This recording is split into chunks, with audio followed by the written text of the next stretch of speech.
Hello, welcome to another video for Comp 6259, Advanced Game Design at University of Southampton. My name's Dave Millard, I'm a lecturer on the course. In this third video on our series on locative and mixed reality games, we're going to be looking at Poetics. And by Poetics, I mean how these games function. How do you design mixed reality games that work in both a physical and a virtual setting? A lot of this builds on what we talked about in the last video, thinking about navigational structures. And in fact, it's drawn from the Storyplaces project again. So in total on that project, we worked with more than 50 authors and we deployed about 21 stories in the end across Southampton and Bournemouth and also in London, Crystal Palace. And we did multiple interviews with people who played those narrative games, and we also did observations of them playing, and we tried to understand exactly what was it that made them work, or in some cases, made them fail. We conceptualized our findings as talking about the balance of attention. So where is the attention of a player? Is it in the place, the physical environment in which they're standing, or is it situated in the game, the narrative, the story, the mechanics, the cognitive effort of what they're trying to achieve? And a game that's working well has these two things actually in balance. Neither of them takes precedence. But there are things that can effectively push on one side or the other. For example, distractions in the environment, problems or errors in the game, social forces, people coming up and talking to you while you're playing the game, they will pull you towards the physical place. Similarly, if the game itself has lengthy media that causes you to stare at your phone for long periods of time, or irrelevant content that isn't somehow linked with the environment you're in, or complex mechanics that requires your attention to be in the device rather than in the place, then it will push your attention towards the game. And there's also this third thing, which is just as important, which is making sure that the structure and themes of the game are aligned. So that what you're doing in the game matches the place you're in, the feeling and aesthetics of the game matches the feeling and aesthetics of the place, the way that you navigate and move in the game matches the way that you move and navigate in the place. Ultimately, we brought these ideas together into something we called the Storyplaces Toolkit, which was a guidance for authors and game creators, essentially telling them, what are the deal breakers, the things that you absolutely mustn't do in order to make your game work, and then what are some of the pragmatic considerations and what are some of the aesthetic considerations. And I'm going to take you through some of those observations now. So the deal breakers are rules which should be self-evident. They're not going to be a surprise to anybody. But interestingly, our authors still overlooked them, and as a result they produced games that were sometimes abandoned completely, or maybe even never started. The first deal breaker is always consider points of arrival and departure. Where are people starting to play your game? Where are they finishing playing their game? And do those things align with the way that people naturally come into those environments? So when we did a game up on the island of Tyree, for example, we made our starting and end points the car park. It's not a particularly exotic or romantic place to start a game, but it's very practical. People arrive, they get out of the car, they look at their phone, and immediately they have something that they can go to that's within the vicinity that then leads them out into the environment, takes them on a journey, and then brings them back to the place where ultimately they're going to need to depart from at the end. Secondly, you should always be mindful of the effort it takes your readers or players to move around when playing your game. Again, this is obvious. As soon as you play a game like this, it becomes very, very apparent that this is the case, but authors and designers sometimes overlooked it. So it takes time to move from place to place. Not all places are equal. So for example, it's harder to move to the top of a hill than it is to move to at the end of a flat street. You should always be mindful of that. So one of the worst things that you can do, for example, is make your players zigzag. If your player has to walk 300 or 400 yards in order to activate the next part of your game, and then immediately you ask them to walk 300 or 400 yards back again, they're likely just to throw your game away in disgust. Always respect their effort. Always think about how much effort it is for them to play your game and go to the places that you are asking them to visit. Thirdly, consider the total time it takes them to read your story. So very often you're writing games for a particular location. Visitors come to that location, they have a certain amount of time in that location, and your game has to fit into their schedule. So, for example, if it's a normal sort of tourist a place, like a park, for example, or a cultural heritage site, then having a game up to an hour is probably okay, because people are probably coming for 2 or 3 hours, and spending an hour of that experience playing a game is perfectly reasonable. When we were working with the Bournemouth Natural Science Society, one of our authors used a virtual map to choose their locations and create their game. And when he came to try to play that game, he realized that actually it took something like 4 or 5 hours to walk, and the only way to do it in any kind of practical sense was on a bicycle. So again, if people see that, if they see something that doesn't match what they have planned for their day, they're never going to play. That leads us pretty nicely on to pragmatic considerations. These are things you need to do to make an experience that works in a physical environment, that works with that environment, doesn't fight against it, uses the environment for its own advantage. The primary way of doing this is to think how you can use the landscape to control navigation. In the previous video, we looked at canyons, deltas and plains, and about the different sorts of navigational structures you might have in your game. Well, what does the landscape demand from your game? If people have to walk down a long path, then it's pointless using anything other than a canyon. If people are in a wide open space, why force them to follow a particular route? Allow them to explore. So always match up the navigational structures in your game with the navigational structures in the environment itself. You can build on this by identifying sort of bottlenecks in the landscape, gateways or portals that people have to move through in order to move from one area to another, and you can place important content at those places. Essentially, it allows you to give people the illusion of agency. So again, this goes back to some of our basics from interactive digital narratives. The illusion of agency, you make them think they can wander around and explore as they see fit, but the landscape is actually funneling them or moving them in particular ways. And by putting important content, important information at those bottlenecks, you can guarantee that people will see them without forcing it through the logic of the game. You need to make sure you identify those high-cost locations. So I talked about the physical effort to move. Well, make sure you assess the location your game is taking place in so you understand what those locations are. Places that are difficult to get to because they're steep, because they're at the top of a hill, or they're along a long set of steps. Places that are difficult to get to because you have to cross a river or you have to cross a busy road. Think about those and perhaps make them optional, or create more of a flow that guides people in a more sensible way to the place you need them to be.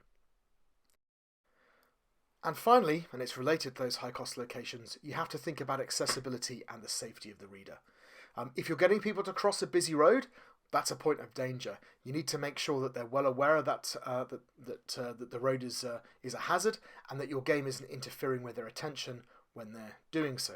If you're going to send somebody up a long flight of steps, you need to be aware that that's not going to be accessible to all people.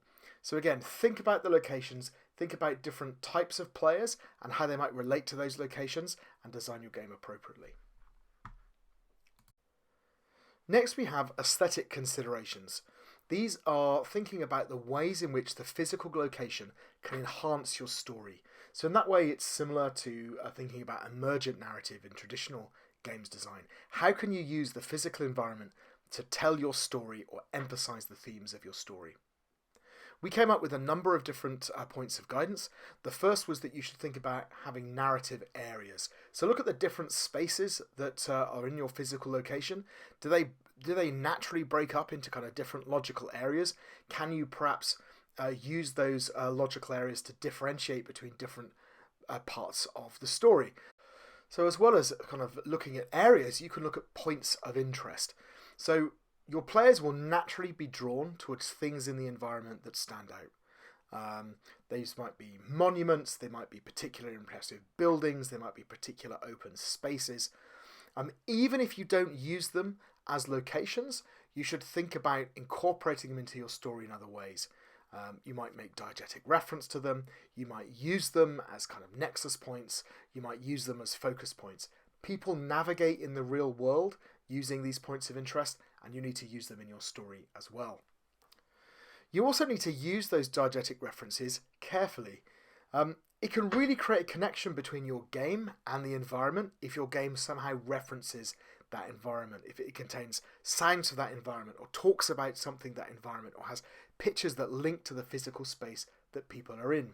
But you need to be mindful that just because that diegetic reference makes sense when you wrote the story doesn't mean it's going to make sense in a few months' time or a few years' time when someone is playing that story.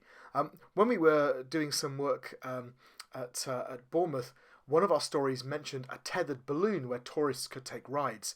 But in the months between the writing of the story and actually deploying those stories, the balloon was removed for apparel, and it felt like a really strange absence. It actually drew people out of the experience because we were talking about a balloon that was no longer there. Finally, you should write to hold attention, by which I mean have short snippets that players can read quickly before returning their attention to the real world. If you have a more mechanical game, you have to make sure that those mechanical interactions that are on device are relatively short, so that the player again can return to interactions in the real world setting. It's not that the real world has primacy, this is still a mixed reality game, but it doesn't take much for people to become absorbed into the device themselves and for that balance of attention to switch back towards the game rather than being in the real world space. Okay, so having talked about these rules, let's talk about one of the games that we developed as part of Storyplaces and how we applied those rules in that particular case. Fallen Branches is a narrative, exploration and collection game that we created towards the end of the Storyplaces project. It's set in Crystal Palace Park in London. So Crystal Palace was built in 1851 for the Great Exhibition and moved in 1854 to Crystal Palace Park, where it exists to this day. It was an amazing building for the exhibition. It was full of incredible exhibits and incredible shows, but it burnt down in 1936. And if you visit the park now, you'll find a large, tranquil space, but kind of littered with these oddities, things like this Sphinx, for example, the old terraces, the dinosaur park. So it's a kind of really interesting, esoteric space and an exciting place in which stories could occur.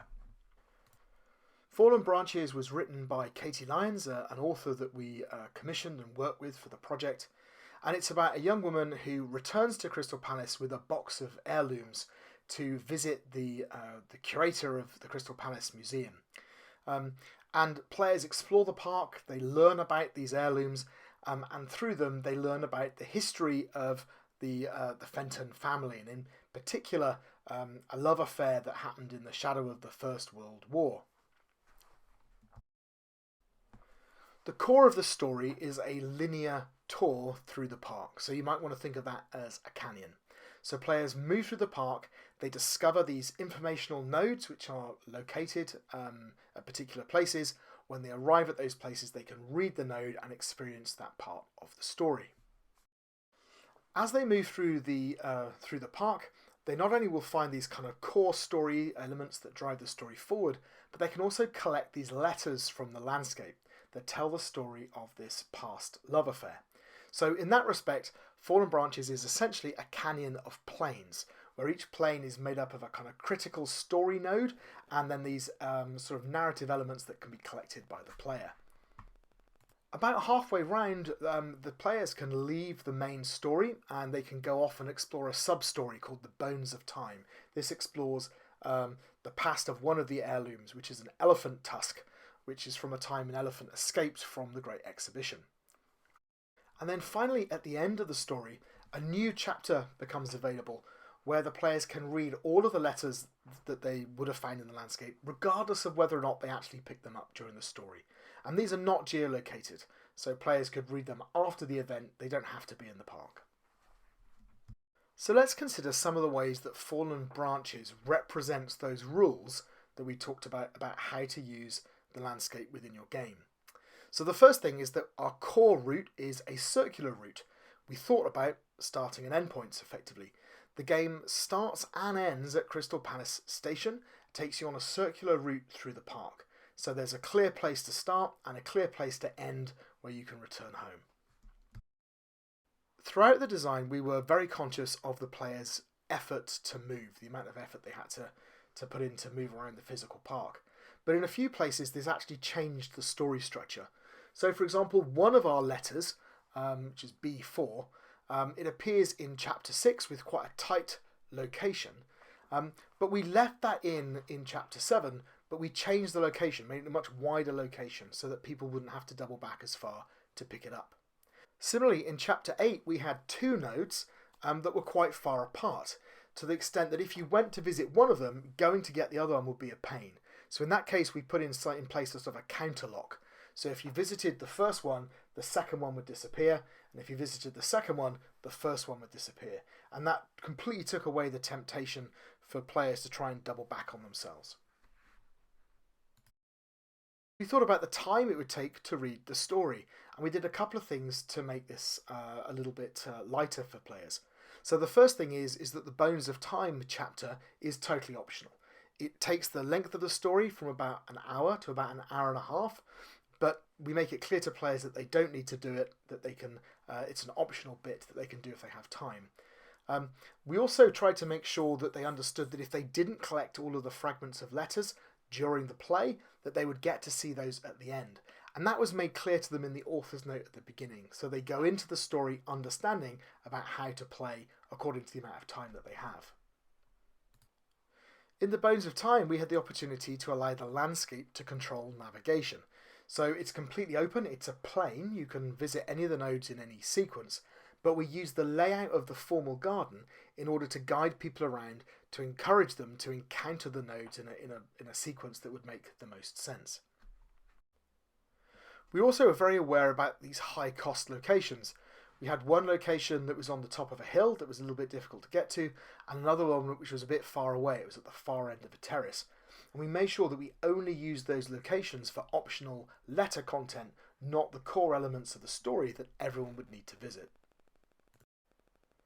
Crystal Palace Park is rich with these kind of elements from the old Crystal Palace exhibition, and we try to use these as points of interest within the story. So, for example, A3 is located next to one of the Sphinx statues. A8 is located next to one of these statues of Paxton, who was the architect behind Crystal Palace. So we try to use these to kind of give the story shape so that people had some visual cue as to what they might be heading towards as they were reading the story. And finally, we also thought about narrative areas, and in particular we tried to make sure that our sub-story, the optional Bones of Time story, occurred in a space away from the main story in the main park.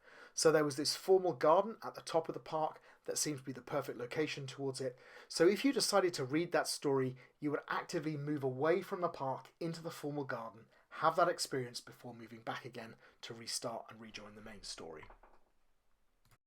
One of the things that we realised when we were working on Storyplaces and looking at the way in which our players played these narrative games was that there had been a tendency to conceptualise them as the flaneur. So the flaneur is this idea of the kind of the walker or the stroller wandering through a 19th century French city, kind of floating above everyday life, an observer, removed from the world while he stands astride its heart, right? I don't think that's the way that these systems actually work. The player isn't removed from the world in that way. Instead, they're doing something much more active. I think what we learned from Storyplaces is that the players of these mixed reality games are more like psychogeographers. So they are reinventing and reinterpreting space. They are playing with it and changing it and altering its meaning and its perception.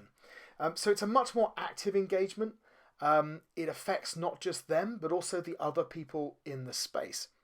And that got us thinking about whether or not there were interesting ethical considerations about mixed reality games that we ought to be bringing into our own design work.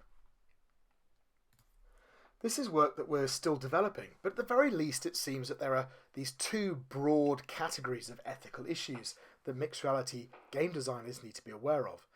The first is that they are impinging on the claim rights of people associated with the spaces where these games take part. So, for example, this might be very straightforward, like physical trespass.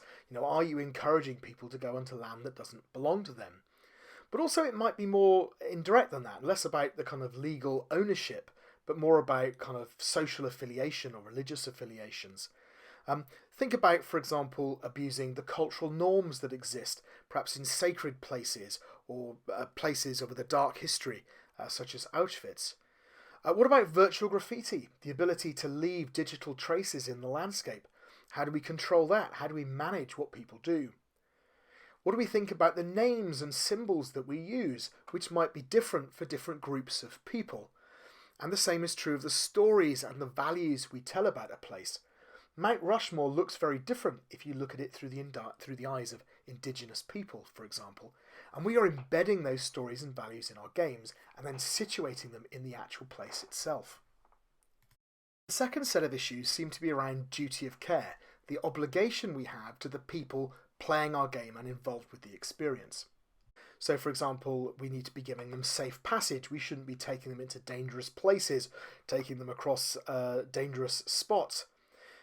They have an expectation that we're being accurate, both in terms of our navigation, so we don't take them the wrong way up a street that they shouldn't be going, but also around the accuracy of the information that we are giving them. They are trusting us to keep us within the psychological norms of the space that they're in. Are we going to be asking them to do something that they might find embarrassing or difficult? And we need to get wide consent. We don't just need permission from the players of our game, but somehow we need to get permission from the other people in the space, the people who are affected by the game, even though they're not participating directly. So in summary, mixed reality games are increasingly big business, and I think will become a bigger and bigger part of the entertainment landscape over the next decade. They tend to rely on a number of key mechanics, obviously navigation and movement, but also territory control and completion, bringing in elements of combat and training, and because we're playing these games in a shared space, social play also seems to be a natural place to go. In terms of navigation structures, they move people through space, and we can think of that in terms of canyons, which is straight lines, deltas where we give people choices and they can choose where to go, and plains where things are open and you can explore any order. And you can combine those together in hybrid ways to create quite interesting different effects. We've also looked at the balance of attention, the design requirement to kind of keep the attention of your players kind of halfway between the virtual world of the game and the physical world that they bodily find themselves in. And we come up with a set of rules that might help with that. Deal breakers around thinking about places of arrival and departure, considering players' movement carefully, considering the time investment they have to play. Pragmatic considerations, such as whether or not the navigation within the game is aligned with the navigation within the landscape, the use of high-cost locations, and also whether or not we're considering the safety of players. And then there's aesthetics. So are we thinking about the physical area and the different themes or the different tones of different physical spaces? And are we using those within our game? Are we incorporating points of interest? Are we using diegetic references to link the virtual experience with the physical world?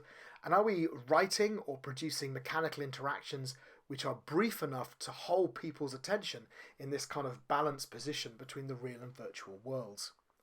And lastly, we've said that mixed reality players are actually psychogeographers that are reinterpreting and changing the environments in which they're going into. And that means that we have an ethical obligation that really is still being explored. And in particular, we need to think about the claim rights of the people who own or who are involved with the spaces in which our games are happening, and also the duty of care that we have to both players of our games and other people who are in the same environment. I personally find mixed reality game design one of the most fascinating aspects of modern game design, and I hope you've got a sense of that through these videos. Thank you very much for watching.